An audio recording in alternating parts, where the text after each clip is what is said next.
Agak ilfil ngelihat omset itu turun. Omset turun, traffic turun di bulan April dan Mei 2025. Apakah karena efek dari lebaran sehingga kita nih sebagai seller mengalami penurunan omset dan traffic yang cukup tajam? Tapi kita harus ngelakuin apa? Jadi efeknya itu habis lebaran atau karena apa nih? Pada dasarnya efek lebaran memang berdampak terhadap penurunan karena udah waktunya orang itu untuk berhemat. Apalagi kita mengalami lonjakan di Februari dan Maret sehingga merasa orderan kita memang ramai. Padahal kita juga tahu bahwa lonjakan di bulan Februari dan Maret tahun 2025 itu karena efek dari bulan puasa dan juga lebaran. Memang trafficnya lagi rame-ramenya dan dari si platform marketplace lagi banyak promo. Jadi daya belinya meningkat, banyak promo, otomatis seller ngedapetin banyak orderan. Tapi kadang-kadang kita merasa kayak emang tau kita rame, padahal itu salah ya. How emotional spending and marketplace fatigue create a deadly double impact. Euforia belanja jelang lebaran bikin seller mabuk omset, tapi begitu liburan usai,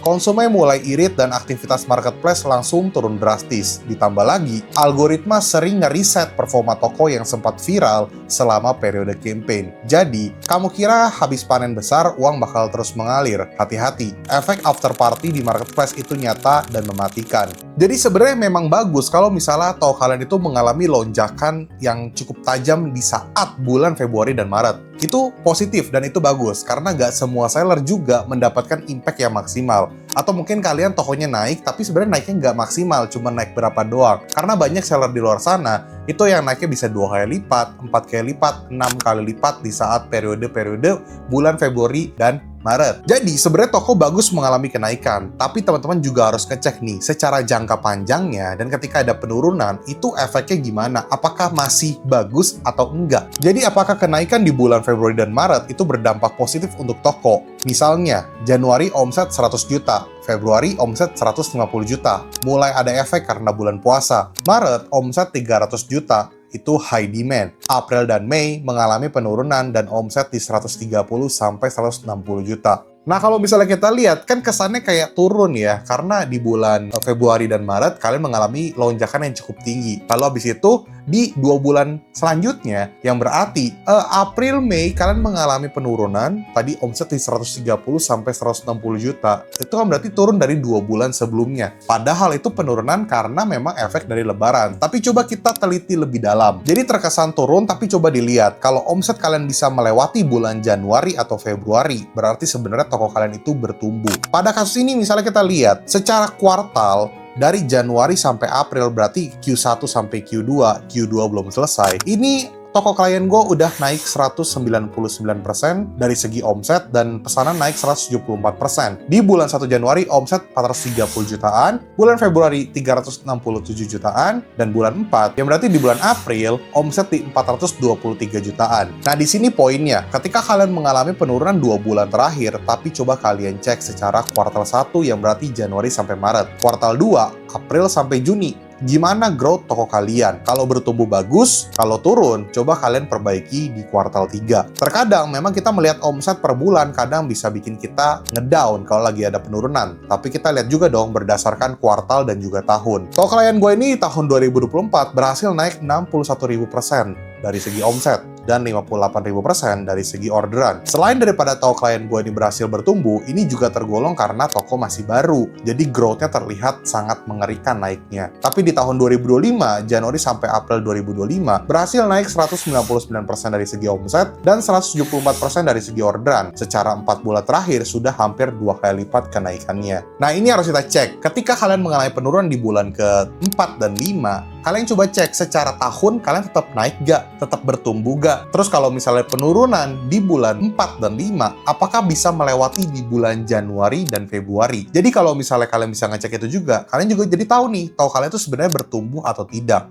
Karena kita tidak bisa memaksa juga, kalau misalnya demand lagi menurun gimana? Atau mungkin kalian yang stoknya lagi pada habis nih karena efek dari bulan puasa yang rame itu gimana. Jadi kalian harus ngecek tuh per kuartal dan per tahun. Price war trap. Banyak seller panik di bulan April sampai Juni 2025. karena merasa toko sepi dan mengalami penurunan, langsung banting harga habis-habisan dikarenakan omsetnya ngedrop. Apakah hal tersebut salah? Ya terserah kalian, karena kalian yang punya toko, tapi gue menyarankan untuk tidak gegabah. Perang harga berlebihan bikin margin makin tipis dan toko makin gak stabil, serta algoritma justru makin gak suka karena sinyal desperation terlalu kuat. Karena ketika nanti kalian tiba-tiba udah naikin harga, demand-nya menurun, algoritma merasa produk kamu itu udah nggak laku dan diturunkan. Nah, kayak gini bukannya jadi blunder jangka panjang. Diskonin, flash sale, mau ikut promo apapun, mau diskonin produk apapun, itu boleh-boleh aja dan sah-sah aja. Tapi yang gue takutin, banyak seller itu gegabah karena lagi menurun, dia bener-bener diskonin gede-gedean. Dan ingat, algoritma mungkin emang suka produk lu dinaikin, tapi ketika lu udah mulai membalikkan harga lu jadi harga normal lagi, demand-nya menurun, algoritma merasa bahwa produk lu udah kurang diminati, akhirnya diturunin terus. Dan untuk naik lagi, jadi agak lebih berat. Yang harusnya tadinya sebenarnya respon dari produk lu itu lumayan stabil, cuma lagi turun karena demand, sekarang jadi bener-bener turun. Dan ini yang bahaya. Jadi gue secara pribadi suka terbiasa untuk memberikan list-list produk dan list-list campaign ke klien gue, dan itu gue buatin supaya mereka tahu nih produk mana yang prioritas, harus buat campaign apa. Bukan sebenarnya untuk selain daripada mempermudah mereka supaya langsung eksekusi, ini juga bisa sambil saling analisa respon produknya dari segi stoknya dari seller tuh gimana, aman gak. Gue juga bisa ngelihat flow dari per produknya, analisisnya kayak gimana, jadi kita saling collab lah, jadi kita saling tahu responnya bakal nanti kayak gimana. Jadi kalau misalnya mau nyetok juga tahu ini nyetoknya harus berapa dan kapan harus di restock. Jadi seller nggak bakal salah langkah dan juga lebih mudah. Seller kan udah pusing ya,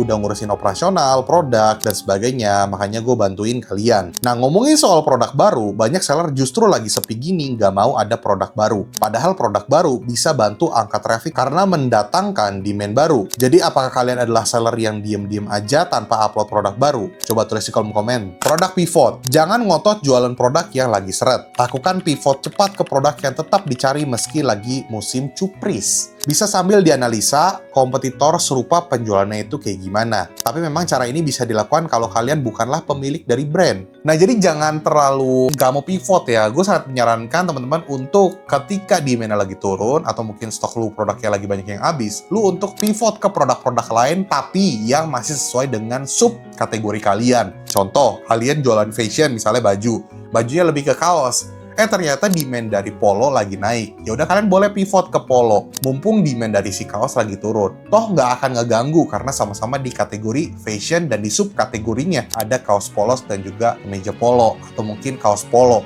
Itu masih nggak apa-apa. Asalkan kalian juga tahu jangan terlalu agresif untuk ngenaikin. Karena kalian tahu, rata-rata penjualan kalian dan rata-rata stok produk kalian itu 80% itu tetap di kaos polos. Jadi masih fine, nggak ngeganggu algoritma. Jadi nge-pivot produk itu boleh banget di saat demand lagi turun. Jadi jangan terlalu jadi seller yang terlalu kaku lah. Ketika demand lagi turun, kalian manfaatin momentum barang apa yang lagi naik. Asalkan subkategorinya atau kategorinya masih sesuai dengan toko kalian. Kemudian kenapa tadi gue bilang brand itu tidak agak sulit lah, bukannya tidak bisa ya, agak sulit untuk menambah produk baru. Karena kalian udah kerjasama dengan brand, atau mungkin kalian pemilik brand. Jadi kalian nggak bisa terlalu explore ke produk yang lain-lain karena butuh branding lagi. Karena kalian ini adalah brand, udah ada produk-produk yang kalian jual sebagai brand kalian. Jadi kalau kalian adalah pemilik brand, distributor yang ibaratnya terkunci dengan produk yang kalian jual, jadi kalian nggak bisa terlalu bisa explore produk lain. Kalau kayak gini case-nya, kalian bisa fokus ke buyer loyal. Karena biasanya buyer akan lebih loyal karena kalian menjual produk yang nggak gitu banyak SKU, tapi pasti customer biasanya sering repeat order. Jadi fokuslah untuk memberikan promo ke loyal buyer supaya mereka belanja lagi, bisa kasih campaign khusus buat loyal buyer kalian itu terus repeat order. Nah, dengan ini, toko atau produk kalian akan mendapatkan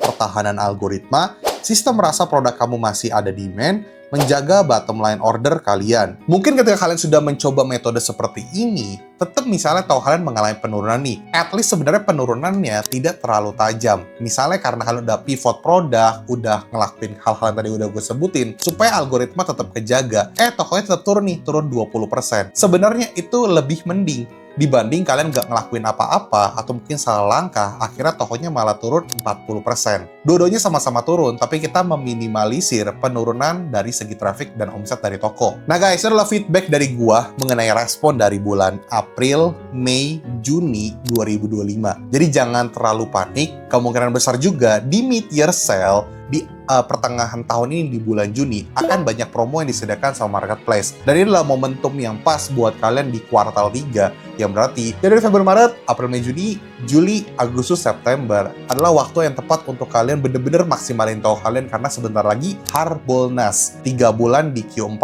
Harbolnas, jadi Q3 adalah momen kalian untuk ngenaikin traffic kalian, produk kalian dijaga, produk mana yang mau dinaikin, dan juga di stok yang mana, supaya di Harbolnas kalian mantep orderannya. Jadi kita berharap juga, dan gue juga berharap, semoga di Meteor Sale di bulan Juni, itu banyak promo-promo yang menarik dari marketplace.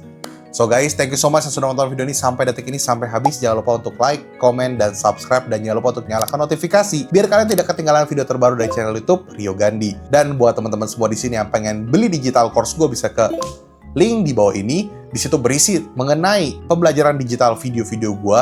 Dan untuk teman-teman di sini yang tokonya pengen gue cek, tokonya pengen gue handle, gue urus iklannya, gue kasih list analisa produknya, atau mungkin gue urus marketingnya dan sebagainya, atau gue datang ke kota kalian, toko kalian, negara kalian, apapun itulah ya, itu bisa hubungi ke nomor di bawah ini. Nomor tersebut hanya untuk kebutuhan jasa-jasa gue saja, bukan untuk pertanyaan-pertanyaan yang lain. Jadi tolong pengertiannya, dan kalau misalnya chatnya belum dibalas, mohon bersabar saja, karena chatnya yang masuk cukup banyak guys. Oke guys, sekali lagi gue ucapkan terima kasih. Rio Gandhi, peace out.